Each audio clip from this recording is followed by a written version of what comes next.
Bismillahirrahmanirrahim. Assalamualaikum warahmatullahi wabarakatuh. Selamat pagi atau selamat sore rekan-rekan semuanya, terutama mahasiswa saya yang akan mengikuti perkuliahan dengan metode online.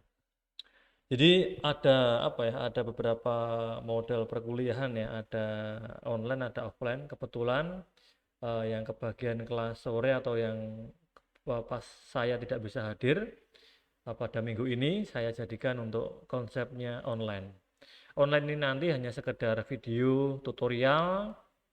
Pada kesempatan hari ini yang saya sampaikan mengenai persiapan dalam melakukan instalasi perangkat-perangkat software atau komponen-komponen yang perlu teman-teman siapkan agar dapat melakukan development atau pengembangan aplikasi berbasis mobile. Kebetulan saya menggunakan frameworknya yaitu React Native. Nanti teman-teman bisa mengunjungi ya situsnya itu reactnative.dev. Kemudian untuk lebih detailnya yang perlu teman-teman siapkan yaitu kita apa ya bahas ya atau saya di sini perlihatkan. Ini nanti yang perlu kita siapkan yaitu Cocolet kan ya. Cocolet ini nanti teman-teman bisa menginstalnya lewatnya itu.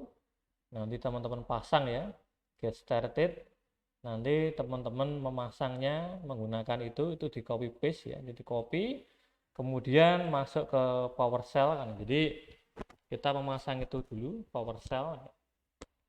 Ini diklik kanan, nanti teman-teman menjalankan dengan sebagai levelnya administrator.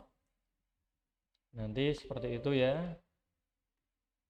Kemudian nanti kalian paste di situ. Perintah copy lagi. Nah, ditaruh di situ kemudian di enter. Nah, nanti sampai dengan selesai. Indikasinya komponen Cocolet ini sama seperti Node.js kan ya. Nanti indikasinya apabila sudah berhasil, teman-teman bisa melihat ke sini ya, edit environment variable. Nanti dipilih aja di situ, klik ya. Nanti dicek seperti ini apabila sudah ada variabel Cocolet last page update, artinya komputer atau laptop teman-teman sudah terpasang Cocolet tersebut gitu. Itu yang pertama ya, seperti itu. Jadi berikutnya kita juga akan menginstal ya Node.js.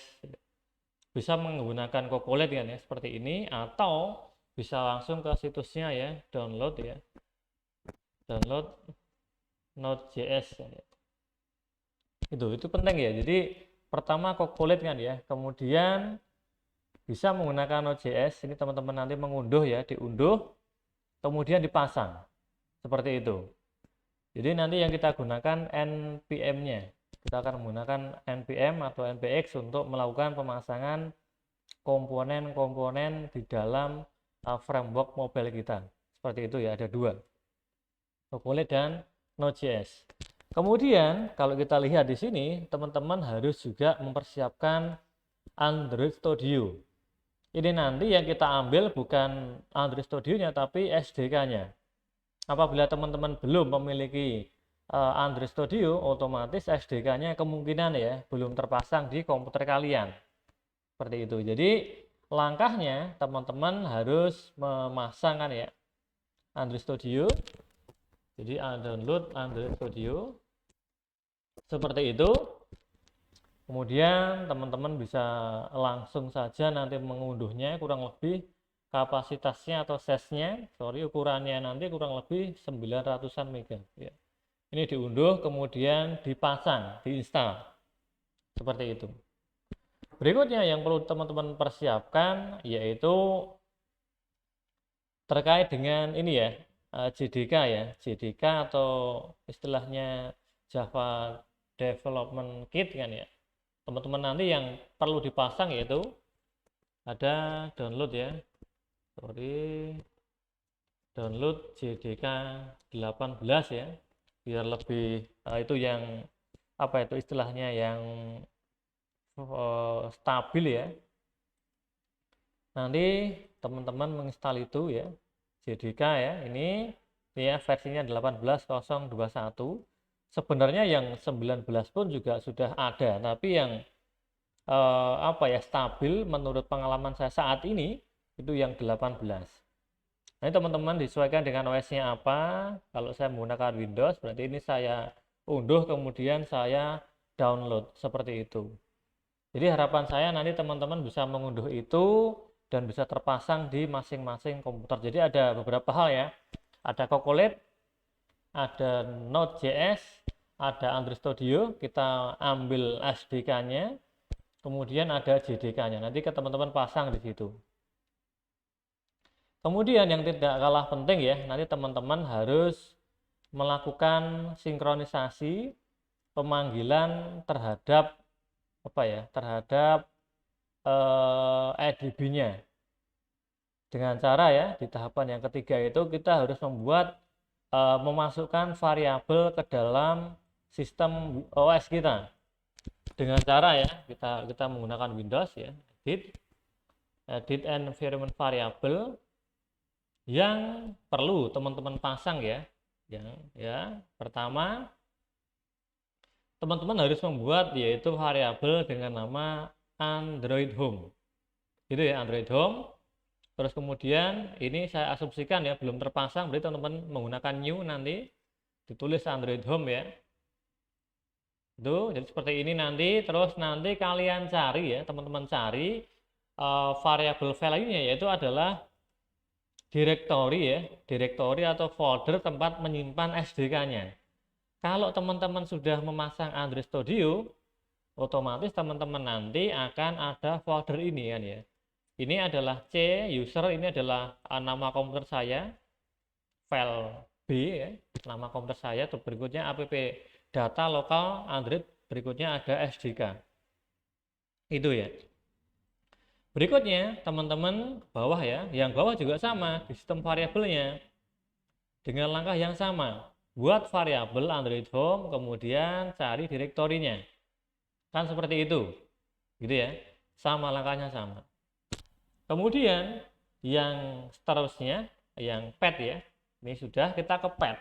Di pad ini nanti teman-teman edit dan ditambahkan 2. Pertama ya, nanti di new saja, new. Nanti akan menambahkan di situ. Yang ditambahkan ini ya, Android SDK dan Android Platform Tools. Jadi ada 2 yang perlu teman-teman tambahkan pada sisi pad. Gitu. Yang bawah juga sama, padnya. Di pad ini juga sama, teman-teman menambahkan itu. 2 hal itu ditambahkan. Gitu.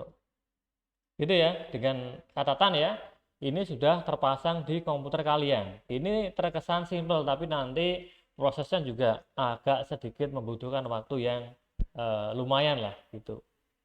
Berikutnya, yang terakhir ya, teman-teman harus memasang yang namanya Java Home ya, membuat variabel dengan nama Java Home. Java Home ini nanti ya, direktorinya akan mengarahkan ke C, program file Java, terus ada folder JDK. Ini dapatnya dari sini kan ya. Nanti hasil instalasi ini letaknya kan di sini. Di situ kan ya. Kalau sudah, nanti sampai di sini teman-teman sudah bisa untuk memulai pemasangan komponen-komponen untuk Java, Node.js dan seterusnya yang terkait dengan persiapan di framework mobile menggunakan React Native. Saya rasa seperti itu ya. Jadi pada kesempatan hari ini, terutama kelas malam ini ya, ini kelas malam ya, kelas malam yang nanti tanggal 30 ya September jam 20 nanti hari Jumat ini saya modelkan online. Nanti berikutnya minggu depan kita akan offline, karena offline ya saya asumsikan teman-teman sudah mempersiapkan ini, sehingga ini nanti ketika sudah teman-teman pasang, pertemuan besok atau pertemuan berikutnya teman-teman bisa langsung untuk memulai coding React Native untuk membuat produk yang namanya aplikasi berbasis mobile. Jadi pada kesempatan hari ini ya, nanti kita masih di posisi online ya, karena masih tahap persiapan. Pak, saya nggak punya laptop ya, nanti bisa gunakan komputer lab dan seterusnya, yang penting bisa teman-teman kondisikan seperti itu. Jadi harapan saya teman-teman bisa kerjasama dapat membuat suatu aplikasi yang layak untuk teman-teman banggakan di kuliah pemrograman Mobile 2 ini. Saya ulangi, pada kesempatan hari ini saya mempresentasikan atau mendemokan atau membuat tutorial persiapan untuk pemasangan komponen-komponen terkait dengan develop di aplikasi kita nanti. Itu yang dapat saya sampaikan. Oh ya, ada lagi kan ya, ini di oke dulu. Ini teman-teman juga bisa melihat ya, namanya ya Visual Studio Code ya. Ini juga teman-teman pasang karena kita tidak menggunakan V4S kan, V4E tidak menggunakan itu. Kita akan menggunakan ini kan ya, apa itu Visual Studio Code untuk pemasangan di aplikasi kita nanti. Nah ini ya, ini yang contoh apa itu framework React Native yang sudah saya pasang di sini. Jadi teman-teman nanti juga akan memasang beberapa extension kan ya yang perlu teman-teman pasangan ya. Kebetulan baru agak sedikit lama ya untuk ini. Nanti atau pertemuan yang akan datang kita masuk ke sesi praktikum real kan ya. Nanti teman-teman bisa kondisikan. Jadi di apa ya Visual Studio Code ini nanti ada beberapa extension yang perlu teman-teman pasang ya. Ada Atom Keymap, ada Auto Close Tag. Ini mempermudah kita apabila nanti kita lupa belum membuat apa ya tag pasangannya. Ada Babel Script, JavaScript kan ya, ada Color Highlight, Debugger for Java. Itu teman-teman lihat ya, yang saya scroll itu teman-teman pasang di masing-masing komputer kalian kan ya, biar nanti bisa berjalan dengan baik. Itu saya scroll ya, itu komponen saya yang saya gunakan dalam pengembangan aplikasi baik web dan mobile saya. Seperti itu ya, nanti yang perlu teman-teman siapkan.